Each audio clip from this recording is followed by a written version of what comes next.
கிறிஸ்து இயேசுவுக்குள் அன்பாய் அழைக்கப்பட்ட அன்புக்குரிய சகோதர சகோதரிகள் யாவருக்கும் முதலாவது அன்பின் வாழ்த்துதலை தெரிவித்துக்கொண்டு, பெங்களூர் பகுதியில் இருக்கும் நமது ஐக்கியத்தை சேர்ந்த சகோதர சகோதரியுடைய அன்பு வாழ்த்துதலையும் இந்த தருணத்தில் தெரிவித்துக் கொள்கிறேன். இன்று நாளில் நாம் பார்க்கக்கூடியதான தலைப்பு சிலுவை. ஆல்ரெடி சகோதரர் சொன்ன விதமாகவே எல்லாரும் பாட்டு வரிகளிலும் அந்த வார்த்தை வந்துடுச்சு. சகோதரர்களும் அந்த வார்த்தைகளை பேசிட்டாங்க. ஏதோ அடியனுக்கு கிடைத்ததான அந்த கிருபை வரத்தின் பிரகாரமாக ஒரு சில வார்த்தைகளை கொண்டு உங்கள் இடத்தில் நான் பகிர்ந்து கொள்கிறேன். பாடத்துக்குள்ளாக கடந்து செல்லலாம்.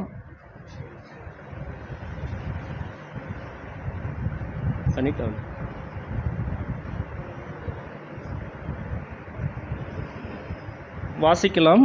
மத்தேயு அதிகாரம் 26வது அதிகாரம் 2வது வசனம். 2 நாளைக்கு பின்பு பஸ்கா பண்டிகை வருமென்று அறிவீர்கள். அப்பொழுது மனுஷகுமாரன் சிலுவையில் அறையப்படுவதற்கு ஒப்புக் கொடுக்கப்படுவார் என்றார். பார்க்கலாம். சகோதரி வாசித்த விதமாகவே நம்முடைய ஆண்டவராகிய இயேசு கிறிஸ்து சிலுவையில் அறைவதற்கு முன்பாகவே அப்போஸ்தலர்கள் பவுல் 12 பேர்கள் இருந்தார்கள். அப்படி இருக்கும் பொழுது 2 வாரத்திற்கு முன்பாகவே சிலுவையில் அறைய ஒப்பு கொடுப்பார் என்பதை தெள்ள தெளிவாக அந்த நாட்களில் கலந்து பேசிக்கொண்டிருப்பதை நாம் பார்க்கிறோம்.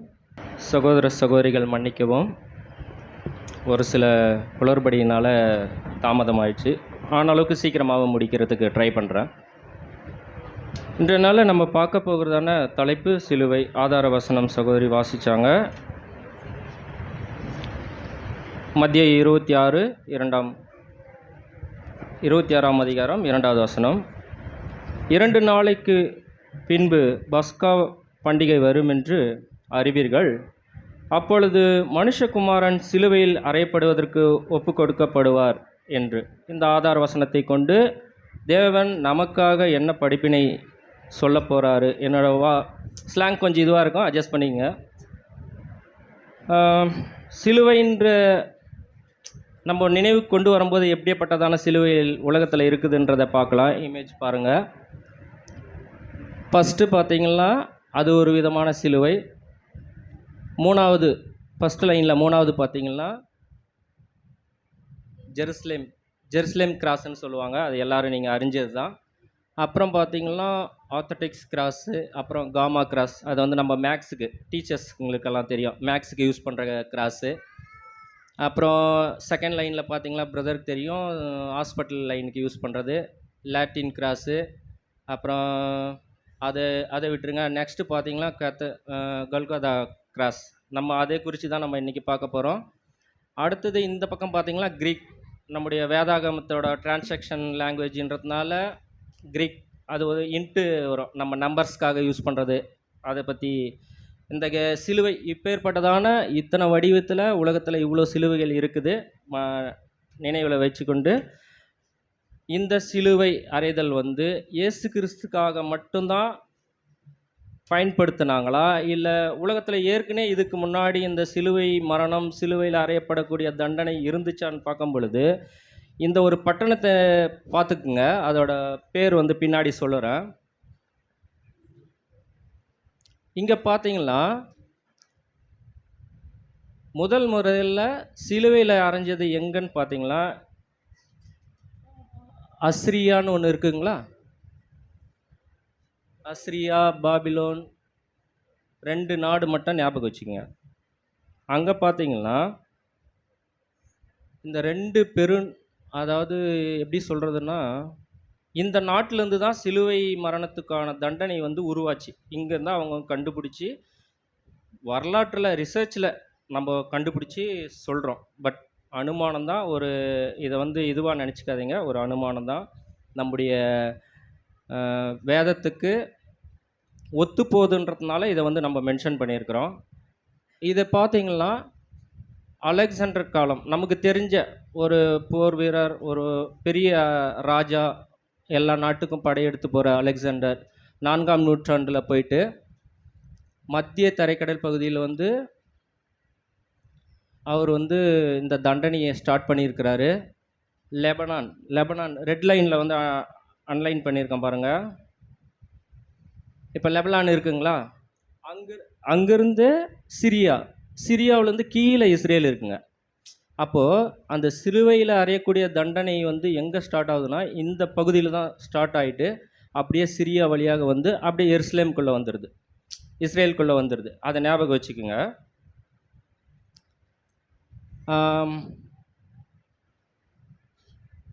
கொஞ்சம் ஹிஸ்ட்ரியாக இருக்கும், அதுக்கப்புறம் நமக்கான படிப்பினையை வந்து நம்ம பின்னாடி தொடர்ந்து கண்டினியூவாக பார்த்துக்கலாம்.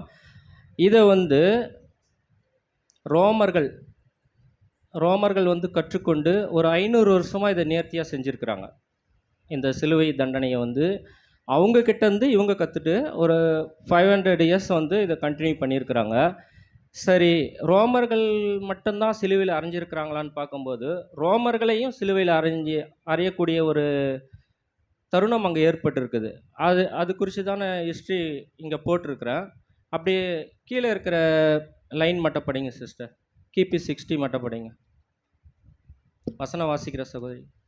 கிபி 60ஆம் ஆண்டில் ஐசினி என்னும் பிரிட்டன் பழங்குடியின ராணியான பவுடிகா ஒரு பெரும் கலவரத்திற்கு தலைமை தாங்கி ரோமானியர்கள் மீது படையெடுத்து சென்றார். அச்சமயம் பல படை வீரர்கள் சிலுவையில் அறையப்பட்டனர். ஓகே, இப்போ பார்த்தீங்கன்னா ரோமர்கள் கூட இதில் சிலுவையில் அடையப்படுறதுக்கு ஒரு காரணமாக இருந்திருக்கிறாங்க. இயேசு கிறிஸ்து மட்டும் சிலுவையில் அடையலை, திருடர்கள் மட்டும் சிலுவையில் அடையலை, ரோமர்களும் சிலுவையில் அடையப்பட்டிருக்காங்க. அடுத்த பேஜி நம்ம போகலாம். இங்கே பார்த்தீங்கன்னா சிரியா, இஸ்ரேல், எகிப்து. இதை எதுக்கு மென்ஷன் பண்ணுறோன்னா சிலுவையில் அறையக்கூடிய இப்போ எகிப்திலிருந்து பாகாலை வணங்கக்கூடிய அந்த ஒரு விக்கிரக ஆராதனையை வந்து எங்கேருந்து கொண்டு வந்தாங்க? எகிப்திலிருந்து தான் இஸ்ரேலுக்கு கொண்டு வந்தாங்க. அதன் பிரகாரமாகவே சிரியா எகிப்துக்கு வந்திருக்குது. அங்கேருந்து இஸ்ரேலுக்கு வந்து அந்த ரோமர்கள் ஆட்சி செஞ்ச பகுதிகள் எல்லாம் அந்த சிலுவை மரணத்தை குறித்ததான தண்டனையை ஏற்படுத்தி இருக்கிறதுக்காக இந்த ஒரு விஷயத்தை உங்களுக்கு போட்டு காட்டுறோம். ஓகே, சிலுவையில் அறையக்கூடிய அந்த விஷயத்தை அழிச்சிட்டு இருக்காங்கன்னு பார்க்கும்போது அதை வந்து முதல்ல யார் அழிச்சாங்கன்னு பார்த்தீங்கன்னா ரோம பேரரசர் கான்ஸ்டன்ட் கிபி 4ஆம் நூற்றாண்டில் வந்து சிலுவை மரணமே இருக்கக்கூடாதுன்னு அழிச்சிருக்கிறாரு. எதனால் அழிச்சிருக்கிறாருன்னு பார்க்கும் பொழுது கிறிஸ்துவத்தை தழுவிய முதல் ரோமாரிய பேரரசு அவர் தான். கிறிஸ்துவ மார்க்கத்துக்குள்ளே அவர் வந்துட்டார். சுவிசேஷத்தை கேட்டு கிறிஸ்துவ மார்க்கத்தில் வந்ததுனால அதை அழிச்சிருக்கிறாரு. அப்புறம் உலகம் முழுவதும் சிலுவையில் அறையக்கூடிய அந்த ஒரு தருணம், அந்த தண்டனை முற்றிலும் அழிக்கப்பட்டுச்சு. அப்படி இருந்தும் ஜப்பான் நாடுன்னு ஒன்று இருக்கும் பார்த்தீங்களா? ஜப்பான் நாடு எல்லாருக்கும் தெரிஞ்ச ஒரு விஷயம். மிகவும் சுறுசுறுப்பான ஒரு நாடு. அங்கே பார்த்தீங்கன்னா நமக்கு முன்பாகவே அவர்கள் வந்து சூரியனை பார்ப்பாங்க. எப்படின்னா அங்கே வந்து சூரிய உதவி வந்து முன்னாடியே இருக்கும், நம்மளுக்கு முன்னாடி அவங்க வந்து சூரியனை பார்த்துருவாங்க. ரொம்ப சுறுசுறுப்பானவர்கள். தொழில்நுட்பத்துலேயும் சரி, வேலை எல்லாத்துலேயும் அவங்க வந்து முன்மாதிரியாக இருக்கிறாங்க. இங்கே வந்து பார்த்திங்கன்னா 26 மிஷினரிகளை வந்து சிலுவையில் அறைஞ்சிருக்கிறாங்க. எப்போன்னா சிலுவை மரணமே இருக்கக்கூடாதுன்னு எல்லாரும் ஒரு தீர்மானம் போட்ட பிறகும் அந்த நாட்டில் வந்து கிறிஸ்துவ மிஷினரிகளை வந்து சிலுவையில் அறையிற ஒரு தண்டனையை அந்த ஒரு 1597 வந்து பண்ணியிருக்கிறாங்க. இதோட வந்து சிலுவை மரணம் என்பதே உலகத்தில் கிடையாது.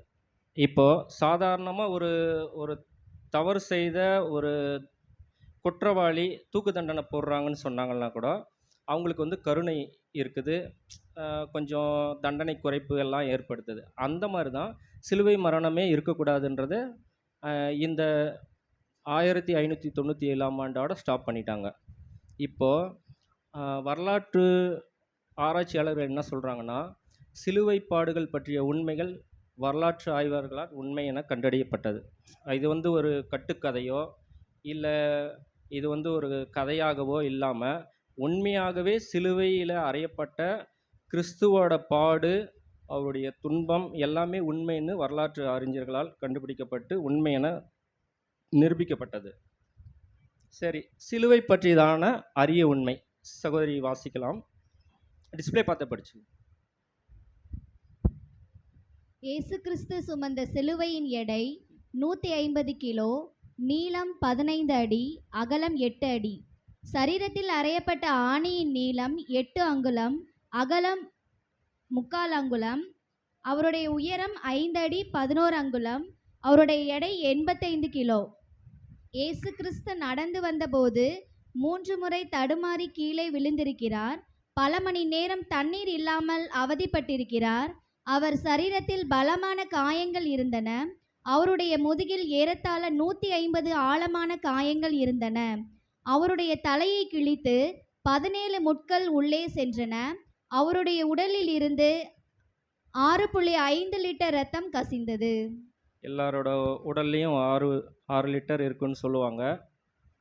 அது சரியான்னு தெரியல. 6.5 லிட்டர்ஸ்னு. இது வந்து ஒரு அனுமானம் தான். இது வந்து நம்முடைய ஆவிக்குரிய வளர்ச்சிக்கு புரோஜனமாக இருக்கும் என்ற பட்சத்தில் தான் இந்த வார்த்தைகளை நம்ம வந்து போட்டிருக்கிறோம்.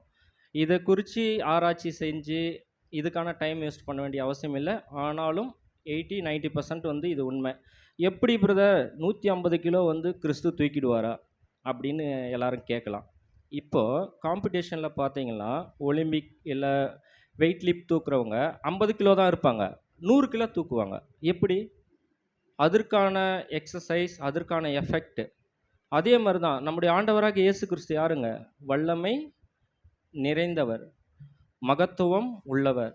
ஸோ அவர் வந்து 150 கேஜி தூக்குறது வந்து சாதாரண ஒரு விஷயந்தான். ஆனால் மனிதனாக இருந்தார். வல்லமையினால் அவர் தூக்கலை, மனிதனாக இருந்தார். அவர் பரிபூர்ணனாக இருந்ததுனால அது தூக்குறதுக்கான சாத்தியம் இருக்குதுன்னு நம்ம நம்பலாம். இதை நினைவில் வச்சுக்கோங்க. கிறிஸ்து இப்படி தான் வந்து சிலுவை மரணம், சிலுவையை வந்து சுமந்திருக்கிறாரு.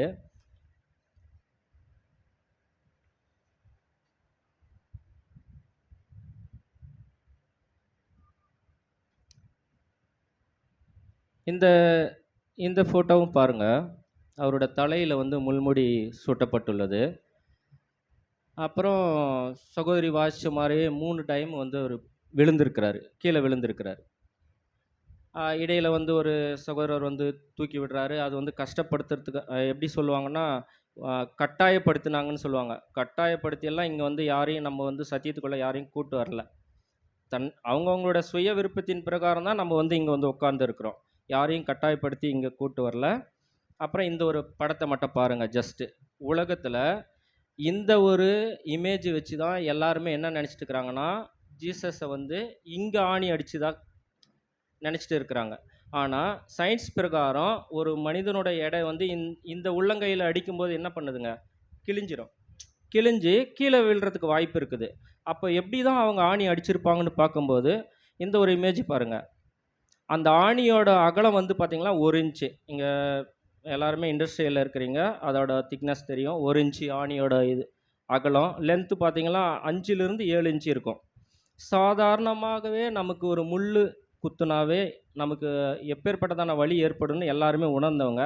ஆனால் கிறிஸ்துவுக்கு இந்த மாதிரியான ஆணி வந்து இங்கே அடிச்சிருக்கிறாங்க. ஏன்னா இங்கே எல்லாமே நரம்பு பாயிண்ட்டு. இங்கே அடிக்கும்போது இப்போ சூசைட் பண்ணுறவங்க என்ன பண்ணுறாங்க? இங்கே கட் பண்ணிக்கிறாங்க. ஏன்னா பிளட் வந்து சீக்கிரமாக போகும். அப்போ அவங்க சிலுவையில் அறையிறதுக்கான கான்செப்ட் என்னங்க? இங்கே இது பண்ணாக்கா பிளட்டு சீக்கிரமாகவும் டெத் ஆகிடுவாங்க. அந்த ஒரு கான்செப்ட்னால இங்கே தான் அடிச்சிருக்காங்க. அப்போது சாத்தானானவன் எல்லா மனக்கண்களை குருடாக்கினது போல கிறிஸ்துவ மதத்தில் என்ன பண்ணியிருக்காங்க? இங்கே தான் கிறிஸ்துவுக்கு வந்து ஆணி அடிச்சிருக்கிறாங்க. கை வந்து படத்துல எல்லாம் என்ன பண்ணுவாங்க? ஓட்டையாக இருக்கும். அப்போது அது வந்து பொய் போதனையாக இருக்கிறது. அது உண்மையாக ரிசர்ச் பண்ணி பார்க்கும்போது மணிக்கட்டில் தான் ஆணி அடிச்சிருக்கிறாங்க. அதே கால் பகுதி பார்த்தீங்கன்னா கால் பகுதியில் அடிச்சிருக்கிறாங்க. சரி, இதுதாங்க சிலுவை குறித்ததான ஒரு வரலாற்றுக்குரியதான ஒரு ஆராய்ச்சி. நமக்கு என்ன படிப்பினை இதில் அப்படின்னு பார்க்கும்போது வாசிக்கலாம். ஏசாயா 53ஆம் அதிகாரம் 5வது வசனம்.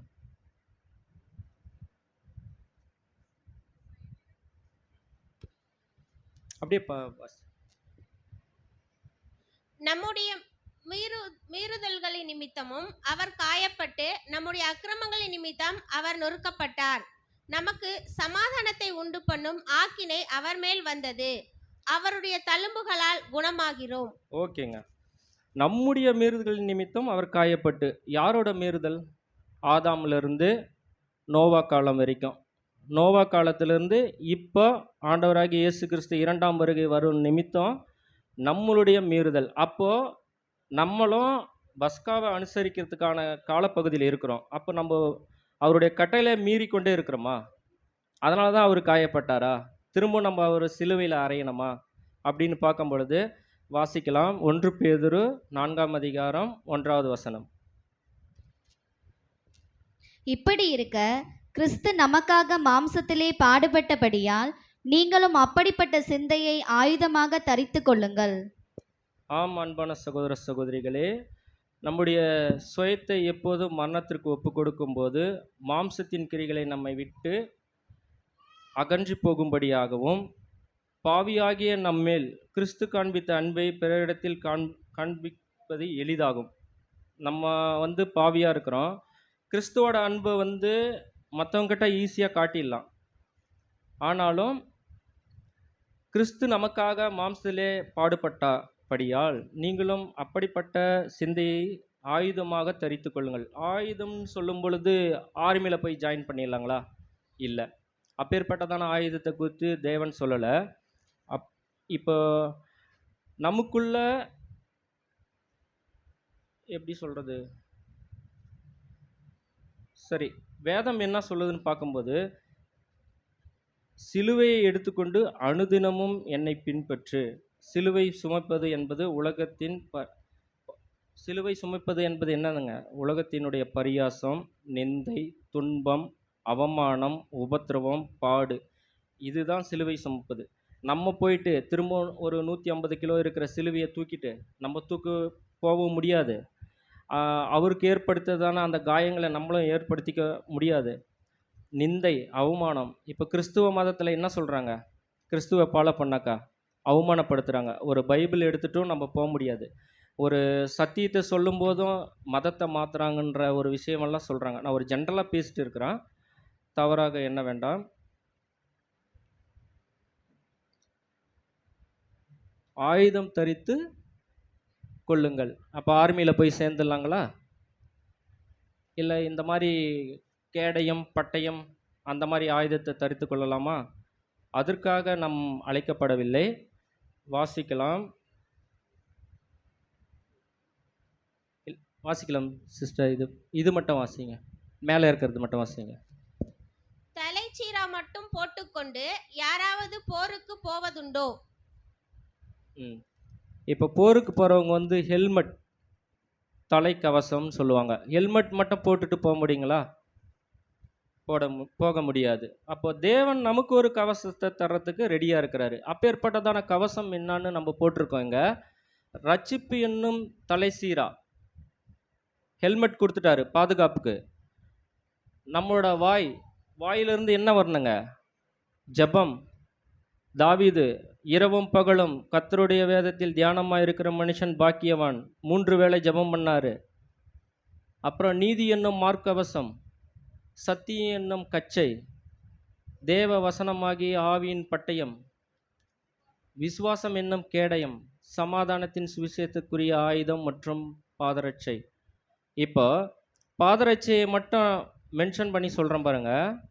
நம்முடைய சகோதர ஐக்கியத்துக்குள்ளே நம்ம எங்கேயாவது போகிறோன்னு சொல்லணும்னு வச்சுக்கோங்களேன். ஒரு சகோதரருடைய வீட்டுக்கே நம்ம போகிறோம், சமாதானம் செய்யக்கூடிய எண்ணத்தோடு தான் நம்ம போகணும். கலகம் செய்யறதுக்காகவோ, வீண் வார்த்தைகளை பேசுவதற்காகவோ, இந்த சகோதரர் அப்படி இருக்கிறாரு, அந்த சகோதரர் இப்படி இருக்கிறாருன்ற எண்ணத்தோடு நம்ம போகக்கூடாதுங்க. சமாதானம் பேசுவதற்காகவே நம்ம செல்லணும். அப்புறம் நம்முடைய சிலுவை பாரமோ லகுவாக தான் இருக்குது, ரொம்ப கஷ்டம் ஒன்றும் இல்லை. ஜீவனற்றவர்களாக இருந்த நமக்கு இரத்தத்தினால் ஜீவனை கொடுத்தார். ஜீவனற்றவர்களாக இருக்கிறோம். எப்போ ஜீவன் அற்ற போச்சு நமக்கு? ஆதாம் பாவம் செய்ததுனால நம்ம சாவாமையை இழந்துட்டோம். அப்போவே நம்மளுடைய ஜீவன் போயிடுச்சு. ஜீவனற்றவராக இருந்த நமக்கு ஜீவனை கொடுத்தது இயேசு கிறிஸ்துவோட ரத்தம் தான். ஏன்னா ரத்தத்தில் என்ன இருக்குங்க? ஜீவன் இருக்குது. போன வாரம் கூட நம்ம சகோதரர் பேசினார், ரத்தத்தில் ஜீவன் இருக்குது. அதே மாதிரி நம்முடைய ஆத்துமா நங்கூரமாக இருக்குது. ஆத்துமானா தப்பாக நினைக்க வேணாம், நம்முடைய ஜீவன் தான். நம்ம ஜீவன் வந்து நங்கூரமாக இருக்குது. பரமனிடம் நம்மை அழைத்து சொல்லும் பாதையும் நங்கூரமாக தான் இருக்குது. சிலுவை நம்முடைய வாழ்க்கை அர்த்தமுள்ளதாக இருக்கிறது. பாரமான சிலுவை ஒன்றும் எண்ணுவதை விட்டுவிட்டு நாம் அடைய போகும் மகிமை உணர்ந்தவர்களாய் மகிமையோடு சிலுவையில் சுமப்போம். அது வந்து பாரமாக இருக்குது, சிலுவை பாடு வந்து கஷ்டமாக இருக்குதுன்னு எண்ணாமல், நமக்கு ஒரு மகிமையை வச்சிருக்கிறாரு என்ற எண்ணத்தோடு மகிழ்ச்சியோடு அந்த சிலுவையை நம்ம சுமப்போம்னா, தேவன் நமக்கு ஒரு வாசல் வச்சிருக்கிறாரு. வாசிக்கலாம். மத்தேயு 7ஆம் அதிகாரம் 13வது வசனம். இடுக்கமான வாசல் வழியாய் உட்பிரவேசியுங்கள். கேட்டுக்கு போகிற வாசல் விரிவும் வழி விசாலமுமாயிருக்கிறது. அதன் வழியாய் பிரவேசிக்கிறவர்கள் அநேகர். ஓகே. இடுக்கமான வாசல் வழியாய் பிரவேசிங்கள். இடுக்கமான வாசல் வழி எங்கே இருக்குங்க? இந்த பக்கம் இருக்குது, உங்களுக்கு இடது பக்கம். விசாலமான வழி எனக்கு வலது பக்கம், உங்களுக்கு வலது பக்கம். இப்போ அநேகர் நம்ம என்ன பண்ணுறோம், கிறிஸ்துவனுடைய சிலுவையை சுமந்து செல்லலான்னு வரோம். விசாலமான வழியில் உலகத்தில் போகிறவங்க போயிடுறாங்க, இடுக்கமான வழியில் போகலான்னு போகிறோம்.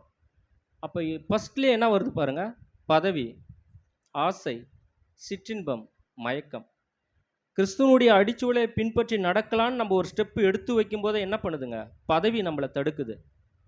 ஆசை, சிற்றின்பம் அப்படியே நம்மளை அங்கே கொண்டு போயிடுது. எங்கே? நித்திய மரணத்துக்கு கொண்டு போயிடுதுங்க. இன்னொரு ஸ்டெப்பு எடுத்து வைக்கலாம். இந்த பதவி ஆசை எனக்கு இல்லைங்க பிரதர், சிற்றின்ப மயக்கம் எனக்கு இல்லைங்க பிரதர் அப்படின்னு இன்னொரு ஸ்டெப்பு வைக்கும்போது பண ஆசை வந்துடுது. வேலைக்கு போவோம், நல்லா சம்பாதிப்போம், பண ஆசை வந்துடுது. பண ஆசை வந்தால் என்ன பண்ணுவோங்க, இடுக்கமான வாசல் வழி மறந்து போகுது.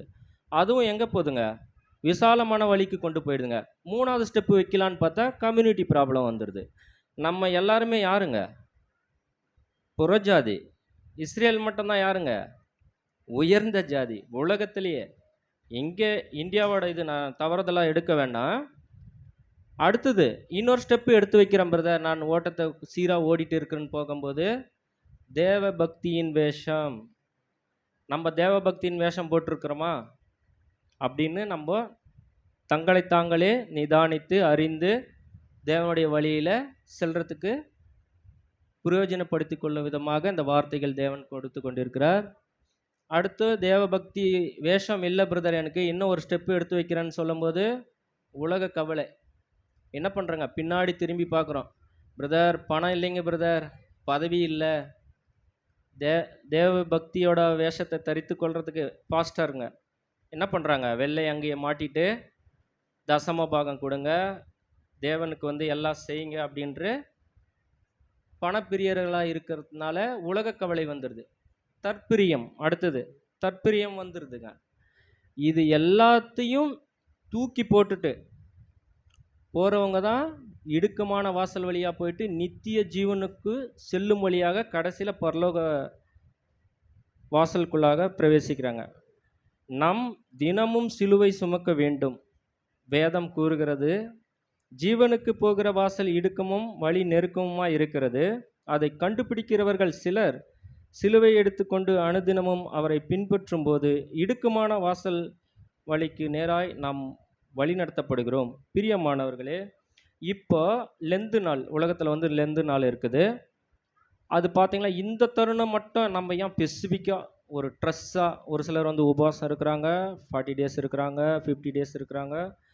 அப்படி ட்ரெஸ்ஸாக இந்த இதில் மட்டும் தேவ பக்தியாக இருந்துட்டு மற்ற எல்லா மாதமும் உலகத்துக்கு போகக்கூடிய மனநிலைமையில் நம்ம இருக்கிறோமா அப்படின்னு சிந்திக்கும் பொழுது நம்ம அப்படி யாரும் இருக்க போகிறதில்ல. அது உலகத்தை சார்ந்தது. இந்த சிலுவை மரணத்தை சிலுவை குறித்துதான இப்பேற்பட்டதான வார்த்தைகளை நம்ம பார்த்துட்டு வந்தோம். சரி, நம்ம இடுக்கமான வாசல் வழியாக வந்துட்டோம். இப்போது தேவன் நமக்கு என்ன அழைப்பு கொடுக்குறாருன்னு பார்க்கலாம். வாசிக்கலாம். மார்க்கு 10ஆம் அதிகாரம் 21வது வசனம். இயேசு கிறிஸ்து அவனை பார்த்து, அவனிடத்தில் அன்பு கூர்ந்து, உன்னிடத்தில் ஒரு குறைவு உண்டு, நீ போய் உனக்கு உண்டானவைகளை எல்லாம் விற்று தரித்திரருக்கு கொடு, அப்பொழுது பரலோகத்திலே உனக்கு பொக்கிஷம் உண்டாயிருக்கும்.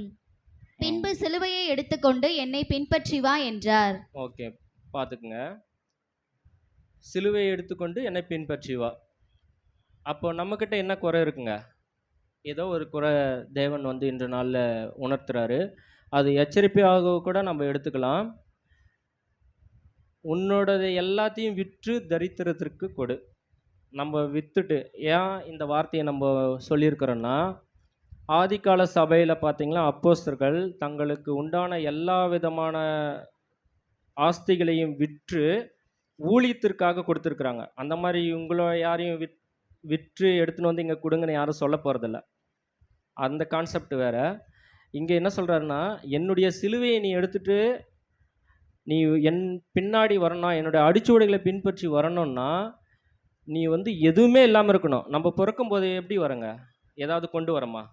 எதுவுமே கொண்டு வர போகிறதில்ல. அந்த ஒரு மீனிங்கில் வந்து சொல்கிறாரு, எதுவுமே நீங்கள் எல்லாத்தையும் விட்டுட்டு என்னோடய சிலுவையை எடுத்துக்கொண்டு வாங்கன்னு சொல்கிறாரு.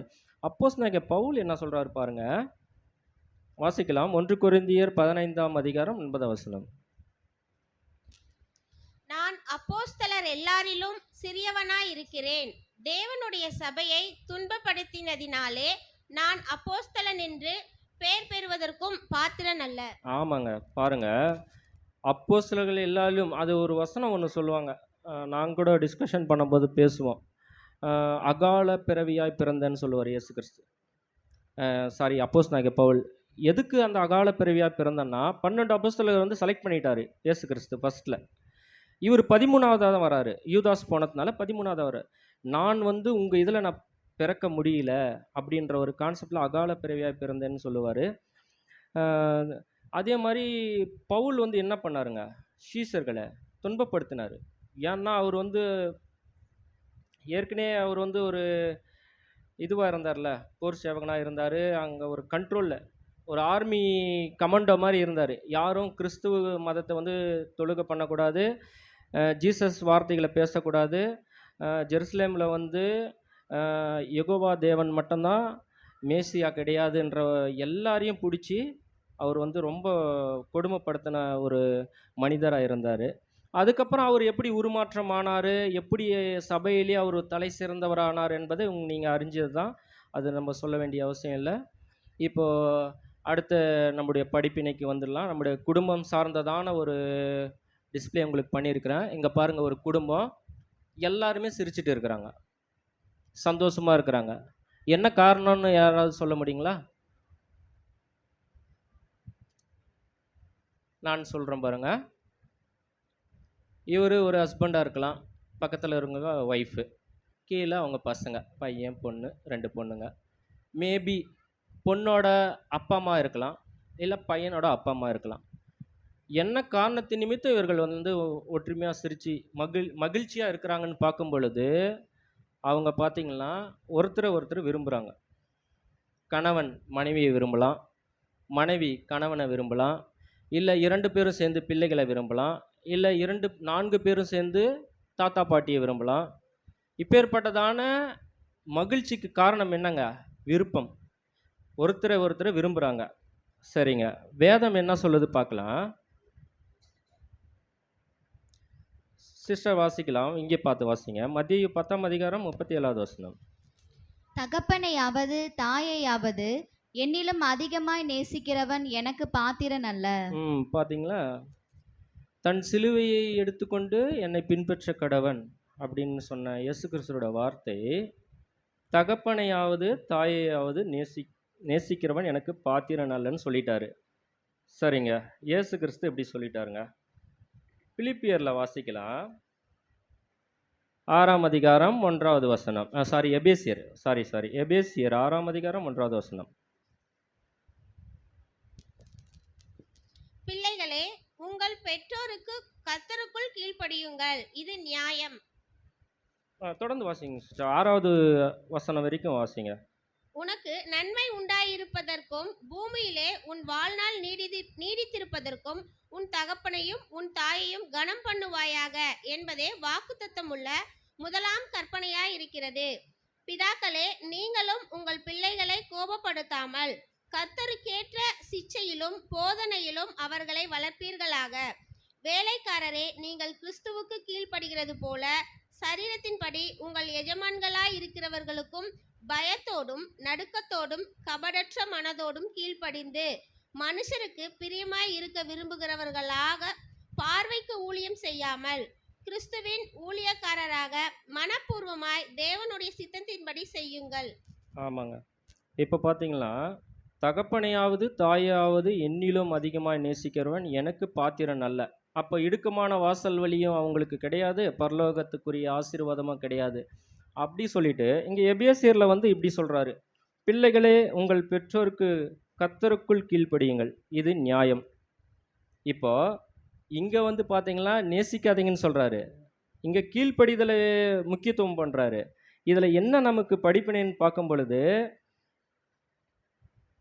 பெற்றோருக்கு கீழ்ப்படிங்க. ஏன்னா இயேசு கிறிஸ்து வந்து சிலுவையில் என்ன பண்ணாருங்க, தன் தாயை ஒப்படைச்சிட்டு போனார்.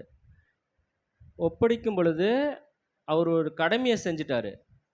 இங்கே வந்து என்ன சொல்கிறாரு பாருங்க, என்னை மாத்திரம் நேசிங்க, பிதாவை மட்டும் நேசிங்க, கிறிஸ்துவனுடைய வார்த்தைகளை நேசிங்க. கணவன் மனைவி, மகளையாவது மகனையாவது என்னிலும் அதிகமாக நேசிக்கக்கூடாதுன்ற ஒரு வார்த்தையை தான் சொல்கிறாரு தவிர, யாரும் தவறாக புரிஞ்சிக்க வேணாம். தான் தகப்பனை வந்து மறந்துடணும், அப்பாவை மறந்துடணும், அம்மாவை மறந்துடணும், பிள்ளைகளை மறந்துடணும், கணவனை மறந்துடணும், அப்பேற்பட்டதான வார்த்தைக்காக நான் சொல்ல விரும்பலை. எது முன்னாடி வச்சாலும் தேவன் ஃபஸ்ட்டுங்க, இயேசு கிறிஸ்து ஃபஸ்ட்டுங்க, அடுத்து தாங்க குடும்பம். ஏன்னா உன் வீட்டாரே சத்ருன்னு சொல்லியிருக்கிறாரு. அப்போ நம்ம குடும்பமே நமக்கு சத்ரு. அதுக்குன்னு சத்ருன்னு சொல்லிட்டு சாயங்காலம் வீட்டுக்கு போன பிறகு தப்பாக யாரையும் நினச்சிட வேணாம். கணவனையோ மனைவியோ பிள்ளைகளையோ அப்பாவையோ அம்மாவையோ நினச்சிட வேணாம். அந்த மாதிரி வார்த்தைக்காக தான் அப்படி சொல்கிறாரு. முதலாவது உம்முடைய சமூகம் எனக்கு முன்பாக செல்லும், அந்த வார்த்தையை நம்ம முதன்மைப்படுத்தணும் நினச்சோம்னா இதெல்லாம் செகண்டரி தான். யாவே தேவன் முன்னாடி, அதுக்கடுத்து தான் கிறிஸ்து, அதுக்கப்புறம் தான் நம்முடைய பிள்ளைகள் மனைவி எல்லாமே. சிஸ்டர் வாசிக்கலாம், மத்தேயு 10ஆம் அதிகாரம் 38வது வசனம். அதே வசனம் தான், வாசிச்ச வசனம் தான். தன் சிலுவையை எடுத்துக்கொண்டு என்னை பின்பற்றாதவன் எனக்கு பாத்திரன் அல்ல. ஓகே, தன் சிலுவையை எடுத்துக்கொண்டு என்னை பின்பற்றாதவன் எனக்கு பாத்திரன் அல்ல.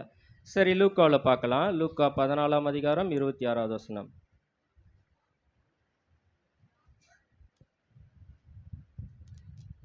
யாதொருவன் என்னிடத்தில் வந்து தன் தகப்பனையும் தாயையும் மனைவியையும் பிள்ளைகளையும் சகோதரனையும் சகோதரிகளையும் தன் ஜீவனையும் வெறுக்காவிட்டால் எனக்கு சீஷனாய் இருக்க மாட்டான். ஓகேங்க சிஸ்டர், மேலே விஷயம் வந்து நம்ம பார்த்துட்டோம், டைம் வேஸ்ட் பண்ண வேணாம். கீழே இருக்கிற விஷயத்துக்காக தான் இதை பேசுகிறோம். தன் ஜீவனையும் வெறுக்காவிட்டால் எனக்கு சீஷனாக இருக்க மாட்டான். அப்படியா, நம்ம கிறிஸ்துவோட சீஷனா, தேவனுடைய சீஷனா? ஆல்ரெடி வந்து நிறைய வசனங்கள் சொல்லியிருக்கிறாரு. என்னுடைய சிநேகிதன் என்று யாரை சொல்லியிருக்கிறாருங்க? என் இருதயத்துக்கு ஏற்ற தாவீதை சொல்லியிருக்கிறாரு பழைய ஏற்பாட்டில். இப்போ இந்த இமேஜ் பாருங்க. முதலாவது நம்ம அப்பா அம்மா பிள்ளைகள் எல்லாரையும் விட்டுருங்க. முதல்ல நம்ம யாரை நேசிப்போம்? நம்மளை தான் நேசிப்போம். எதை வச்சு சொல்கிறீங்க? நம்மளை எப்படி நேசிப்போம்? நம்ம கண்ணாடி முன்னாடி போனால் என்ன ஒன்று, ஆட்டோமேட்டிக்காக ஏதாவது நம்ம தலையை சீவோம், முகத்தை பார்ப்போம், நம்மளை நேசிப்போம். அப்போது கிறிஸ்து என்ன சொல்கிறாருங்க?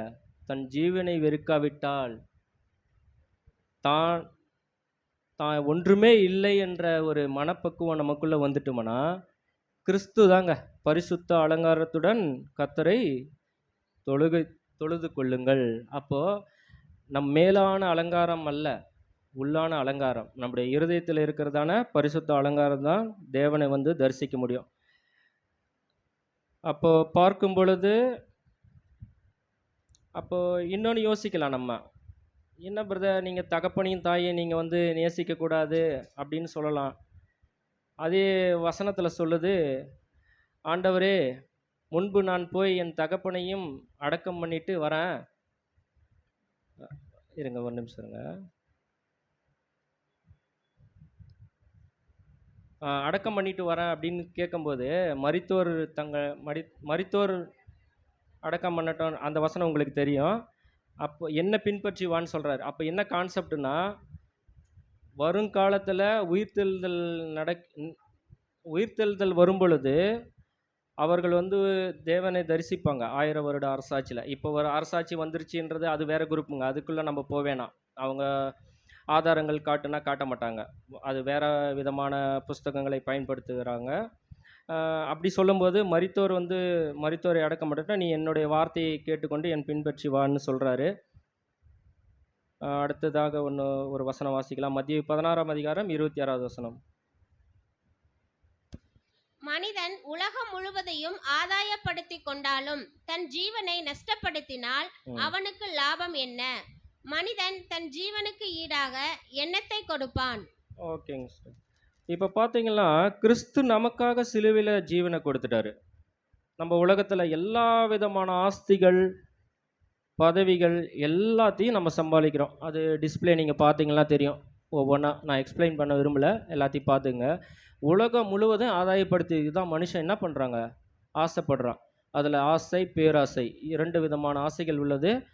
அது பேராசை பெருநஷ்டம் என்ற வார்த்தையும் உலகத்தில் வந்து பயன்படுத்துகிறாங்க. அது நமக்கு வேண்டாம். இப்போது எல்லாத்தையும் ஆதாயப்படுத்தி தன் ஜீவனை நஷ்டப்படுத்தினால் வசதி வாய்ப்புகள் இருந்து தேவன் குமாரன் யார் என்று தெரியாமலே மறிக்கிறாங்க. எவ்வளோ பேர் மறிக்கிறாங்க. அப்போ அவங்க என்ன பண்ணுறாங்க, ஜீவனை இழந்து போகிறாங்க. அப்போது நம்ம எல்லாமே தெரியுது, சத்தியம் தெரிஞ்சிச்சு, பிதாவாகிய தேவன் யாருன்னு தெரிஞ்சிச்சு, ஆண்டவராகிய இயேசு கிறிஸ்து யாருன்னு தெரிஞ்சிருச்சு. இது எல்லாமே தெரிஞ்சு கிறிஸ்துவுக்காக நம்ம என்ன பண்ண போகிறோம், என்ன கொடுக்க போகிறோம், என்ன ஈடு? சரிநிக சமானம். அவர் வந்து லாஸ்ட் வாரம் கூட நம்ம பார்த்தோம், பரிபூரண ஆதாமுடைய மரணத்திற்கு பரிபூரணாக இருந்த இயேசு கிறிஸ்து தான் ஈடு. அப்படி இருந்து நம்ம என்ன ஈடு கொடுக்க போகிறோம், என்ன அதுக்கான ஒரு என்ன சொல்லுவாங்க, இல்லை ஈக்குவலாக எதோ சொல்லுவாங்களே இப்போ, எடை, ஈக்குவல் எடை. 5 கிலோ எடை போடுறோன்னா 5 கிலோ வச்சா தானே சமமாக இருக்கும். 10 கிலோ வச்சா கீழே போயிடும். அப்போது நம்ம என்னத்தை கொடுப்போம் கிறிஸ்துவுக்காக? கிறிஸ்து நமக்காக பலியிடப்பட்டிருக்கிறாருல்ல, நம்ம என்ன கொடுப்போம் அப்படின்னு பார்க்கும் பொழுது வாசிக்கலாம். 2 தெசலோனிக்கேயர் 1ஆம் அதிகாரம் 5வது வசனம்.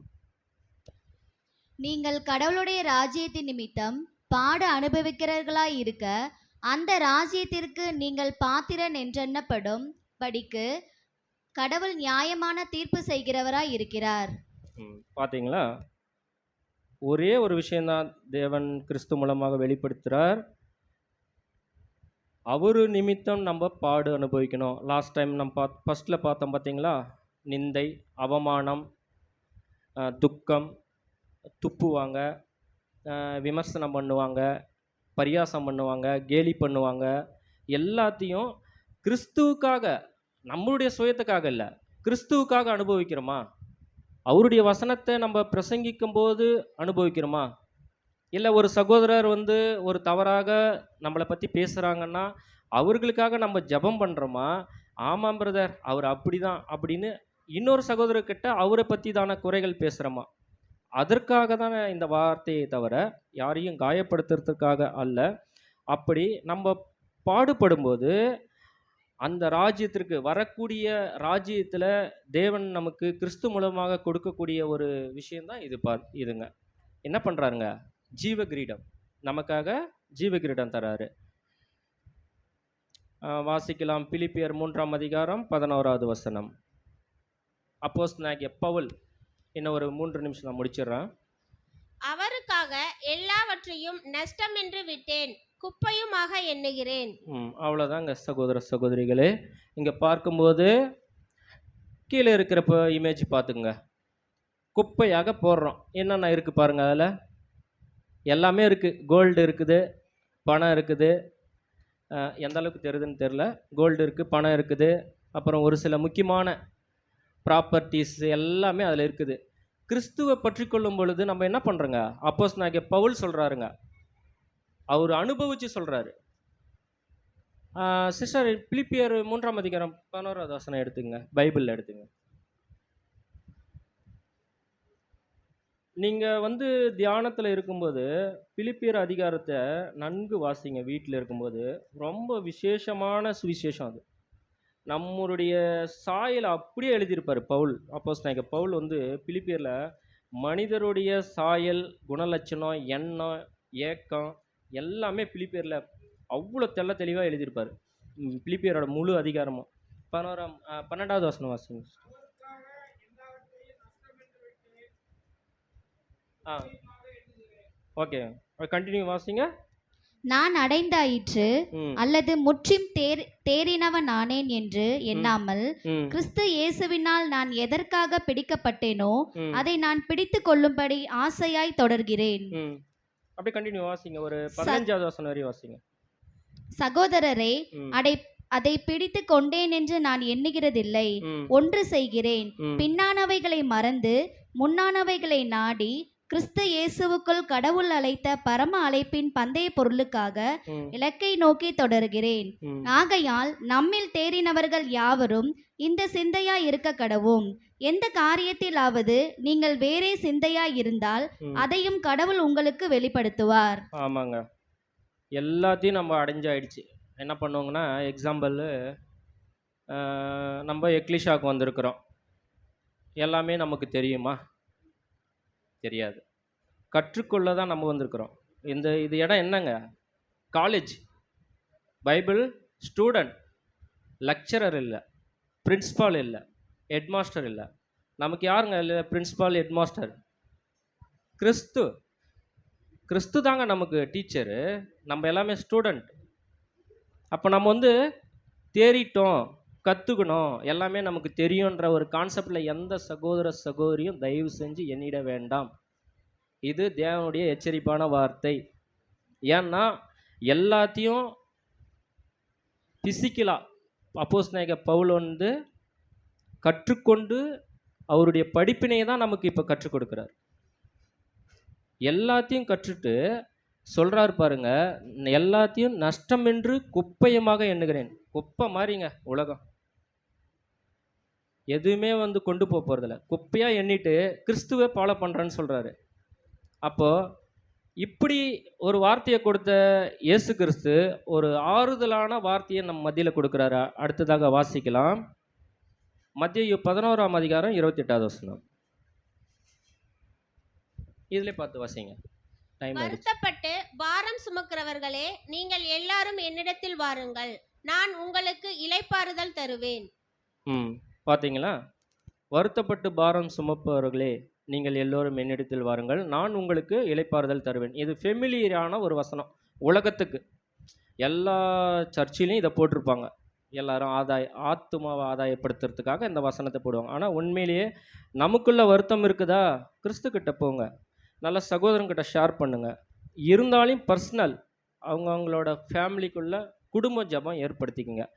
குடும்ப ஜபமாக கிறிஸ்துவின் இடத்துல ஜபம் செய்யும் பொழுது நம்முடைய பாரத்தை அவர்கிட்ட சொல்லும்போது நம்முடைய பாரத்தை என்ன பண்ணுறாங்க? லகுவாக மாற்றுகிறார். இப்போ நமக்கு என்ன மாதிரிதான பலன் தருகிறார் என்று பார்க்கும் பொழுது வாசிக்கலாம். பிலிப்பியர் 4ஆம் அதிகாரம் 13வது வசனம். என்னை பலப்படுத்துகிற கிறிஸ்துவினாலே எல்லாவற்றையும் செய்ய எனக்கு பலன் உண்டு. ஆமாங்க. வருத்தப்பட்டு பாரம் சுமக்கிறவர்களே எல்லோரும் என்னிடத்தில் வாருங்கள் சொன்ன இயேசு கிறிஸ்து என்னை பலப்படுத்துகிற கிறிஸ்துவனாலே பவுல் சொல்லுகிறாரு. அவர்கிட்ட போயிட்டோம், பாரத்தை சொல்லிட்டோம், அவர் வந்து இளைப்பாறுதல் நமக்கு கொடுத்துட்டாரு, நமக்கு ஒரு பலன் தராரு. அந்த பலனை வச்சுட்டு நம்ம எல்லாவற்றையும் செய்யறதுக்கு புது பலன் நமக்கு கிடைக்குது. அப்போ புது பலன் கிடைக்கும்போது என்ன பண்ணுறாங்க? சபையில் ஊழியத்திற்கு சகோதரர்களோடும் சகோதரிகளோடும் உற்சாகமாக ஊழியம் செய்கிறதுக்கு ஒரு முக்கியத்துவமாக இருக்குது.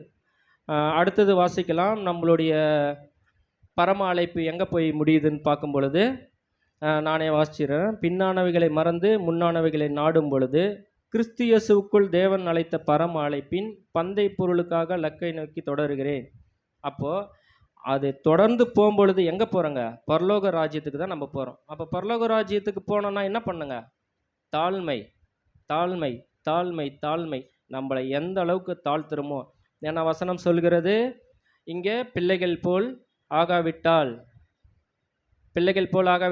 குழந்தை மாதிரி மாறிடலாமா?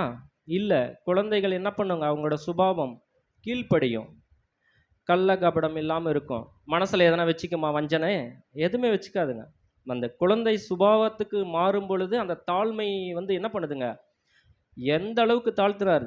தன் ஆட்டின் மயிரை கத்தரிக்கும், அதாவது ஆட்டோட மயிரை கத்தரிக்கும் பொழுது எப்படி அமைதியாக இருக்குமோ அந்த மாதிரி இயேசு கிறிஸ்து வந்து தன்னை துன்பப்படுத்தும் போது என்ன பண்ணாருங்க, சிலுவையில் அமைதியாக இருந்தார், தாழ்த்தினார், தரை மட்டும் தாழ்த்தினார். தேவ தூதர்களிலும் சற்று சிறியவன் ஆக்கினார் அவரை. அப்போ தேவ தூதர்களிலும் உயர்ந்த ஸ்தானத்தில் இருந்த கிறிஸ்து அதுக்கும் கீழே வந்ததுனால தான் பரலோக ராஜ்யத்துக்கு போனார். அப்போ நம்ம என்ன பண்ணுங்க, தாழ்மை ஒரு ஸ்டெப்புக்கும் தாழ்மை இருக்கணுங்க. ஒரு சகோதரர் நம்ம எதிர்த்து பேசுகிறாருங்களா, அந்த இடத்துல நம்ம வந்து தாழ்மையை காட்டணுங்க. ஒரு சகோதரி எதிர்த்து பேசுகிறாங்களா, சரிங்க சிஸ்டர் பார்த்துக்கலாம், வசனம் என்ன சொல்லு பார்க்கலாங்க. ஒரு கன்சென்ட், அவங்களுக்குள்ள ஒரு கம்யூனிகேஷன் வந்து கரெக்டாக இருக்கணுங்க. அடுத்தபடியாக பார்க்கலாம். நமக்கு ஒரு பலன் இருக்குதான், கொஞ்சம் பலன் வச்சிருக்கிறாராம் தேவன். அது என்ன பலன் பார்க்கலாம். நானே வாசிக்கிறேன் சிஸ்டர். உனக்கு கொஞ்சம் பலன் இருந்தும் என் வசனத்தை கைக்கொண்டபடியினால் இதோ திறந்த வாசலை வைத்திருக்கிறேன். என்ன பார்த்தீங்க, திறந்த வாசல் மேலே பரலோக ராஜ்யம். கொஞ்சம் பலன் தேவன் நமக்கு கொடுத்ததான அந்த கொஞ்சம் பலன் எது நிமித்தம், விசுவாசம், வசனத்தின் நிமித்தம் இருந்ததுனால்தான் திறந்த வாசல். வசனத்தை கைப்பிடிச்சதுனால்தான் நீங்களும் நானும் இங்கே வந்து இருக்கிறோம். வேற புஸ்தகத்தை வச்சிருந்தா இங்கே வந்து இந்த ஐக்கியத்தில் உட்காந்துருப்போமா, வேற ஐக்கியத்தில் தான் உட்காந்துருப்போம். அதனால எவ்வளோ இடையூறல், எத்தனை சபை பிரிவினைகள், எத்தனை மனஸ்தாபங்கள், சகோதர சகோதரிகளுக்குள்ள மனஸ்தாபம். ஒரு சகோதரர் இந்த ஐக்கியத்தில் இருப்பார், சகோதரி இந்த ஐக்கியத்தில் இருப்பாங்க. ஏன், அங்கே வசனம் வந்து வேலை செய்யலை, வசனத்தை ப்ராப்பராக படிக்கல, அவங்க வசனத்தை ஆராய்ச்சி பார்க்கல. காரியம் இப்படி இருக்க வீட்டில் போய் ஆராய்ச்சி பார்த்தாங்க. யாரோட வசனங்க, யாரோட வார்த்தை, தேவனுடைய வார்த்தையை அப்போஸ்தலனாகிய பவுல் பேசும்போது கமாலியனுடைய பாதப்படியில் இருந்து கற்றுக்கொண்டு பேசிய அப்போஸ்தலனுடைய வார்த்தையை வந்து நம்பலை. பெரையா பட்டணத்தார் தெசலோனிக்கேயரை விட நற்குணசாலிகளாக இருந்தது காரணம் என்னங்க, இப்படி இருக்குதான்னு ஆராய்ச்சி பண்ணி பார்த்தாங்க. பிரதர் காலையில் மென்ஷன் பண்ணார் பார்த்தீங்களா, நான் சொல்லிட்டேன்றதுக்காக நீங்கள் நம்ப வேணாம். வேத வசனத்தை வீட்டில் போய் வாசிங்க. இரவும் பகலும் கர்த்தருடைய வேதத்தில் தியானமாக இருக்கிற மனுஷன் பாக்கியவான். இது நமக்கான படிப்பினை. இப்பொழுது இன்ற நாளில் கூட உடன்படிக்கை செய்த சகோதரிகளுக்காக இந்த டிஸ்பிளே பண்ணுறேன். பழைய உடன்படிக்கை புதிய உடன்படிக்கை ஜஸ்ட்டு பார்த்துக்குங்க. சட்டத்தின் நீதி பழைய ஏற்பாட்டில் நமக்கு என்ன நீதி உங்களுக்கு கிடைக்கப்பட்டது, ஞானஸ்தானம் எடுத்த சகோதர சகோதரிகளுக்கு கிறிஸ்துவின் நீதி கிடைக்கப்பட்டது. மிருகத்தின் ரத்தம் பழைய ஏற்பாட்டில், இங்கே கிறிஸ்துவின் ரத்தம். கற்பலைகள் எழுதப்பட்ட கட்டளை இங்கே இருதயத்தில். அங்கே மோசேக்கு என்ன கட்டளை கிடைச்சிங்க, கற்பலைகளை 10 கட்டளை கிடைச்சிதுங்களா. இங்கே இருதயத்தில் நம்ம எழுதப்பட்டதாக இருக்கணும். இருதயத்தில் வசனம் இருந்தால் என்ன பண்ணுவாங்க, யாரும் நம்மளை இன்னும் செய்ய முடியாது. இப்போ பாருங்கள், ஆரம்பத்தில் ஒரு இடையூறல் ஏற்பட்டது. எதற்காக, நம்ம மிஷினரியை நம்பினதுனால அந்த ஒரு இடையூறல் ஏற்பட்டது, தாமதமானது நேரம். அப்பொழுது நிழல் அங்கே பார்க்குறோம், இங்கே உண்மை பொருள், அங்கே மகிமை, மகிமையின் மேல் மகிமை. இங்கே ஒரு முடிவு இருந்தது, இங்கே முடிவே இல்லை. எந்த முடிவுக்கு இல்லை, நமக்கு சாவாமை, நித்திய ஜீவன், அந்த ஒரு முடிவு இல்லை. இங்கே மோசேயின் நியாயப்பிரமாணம், இங்கே மோசேயின் நியாயப்பிரமாணம், இங்கே அதே தான். கிரியைகளின் நியாயப்பிரமாணம், இங்கே விசுவாசம். விசுவாசத்தின் நிமித்தம் தானே ஒவ்வொருவரும் இங்கே வந்திருக்கிறீங்க. அப்படி இந்த ஒரு ஸ்லைடு போட்டிருக்கேன், அப்படியே நீங்கள் பார்த்துக்குங்க.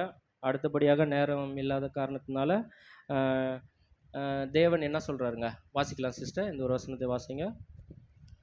நீங்கள் என்னை தெரிந்து கொள்ளவில்லை, நான் உங்களை தெரிந்து கொண்டேன். ஆமாங்க, இன்னைக்கு ஞானஸ்தானம் எடுத்த புதிய சகோதர சகோதரிகள், உங்களுக்கு தான் இந்த வார்த்தை. நீங்கள் என்னை தெரிந்து கொள்ளவில்லை, தேவன் உங்களை தெரிந்து கொண்டிருக்கிறார். ஒருவேளை நீங்கள் தேவனை தெரிஞ்சிருந்தீங்கன்னா இன்னைக்கு ஞானஸ்தானம் எடுத்திருப்பீங்களா? எடுத்திருக்க மாட்டீங்க. இன்னும் ஒரு 5 வருஷம் போட்டோம், காலேஜ் முடிக்கலாம், இல்லை மேரேஜ் பண்ணிவிட்டு அப்புறம் பண்ணலாம், அந்த ஒரு சிந்தனை. எதற்காக என்றால் குறை சொல்வதற்காக அல்ல. இது ஒரு நம்முடைய மாம்ச பலவீனம். நிறைய பேர் சொல்லியிருக்கிறாங்க, ஞானஸ்தானம் எடுக்கிற தருணத்தில் வந்து எடுக்க மாட்டாங்க, மறுபடியும் அடுத்த வருஷம் தள்ளி போடுவாங்க. அதனால் தேவன் தான் உங்களை தேர்ந்தெடுக்கிறார், இன்னைக்கு தெரிந்து கொண்டார், கை நீட்டி காட்டுறாரு பாருங்க. அவரை நீங்கள் தெரிந்து கொள்ளலை, தேவன் உங்களை தெரிந்து கொண்டார். அதற்காக தேவனை நீங்கள் மகிமைப்படுத்துங்க. இப்பேற்பட்டதான வார்த்தையை தேவன் தந்து இம்மட்டும் பொறுமையாக கேட்ட சகோதர சகோதரிகள் யாவருக்கும் மீண்டும் என்னுடைய அன்பின் வாழ்த்துதலை தெரிவித்துக் கொள்கிறேன். சொற்பிழவுகள் இருந்தால் மன்னிக்கவும். தேவன் தாமே இந்த வார்த்தைகளை ஆசீர்வதிப்பாராக. ஆமென்.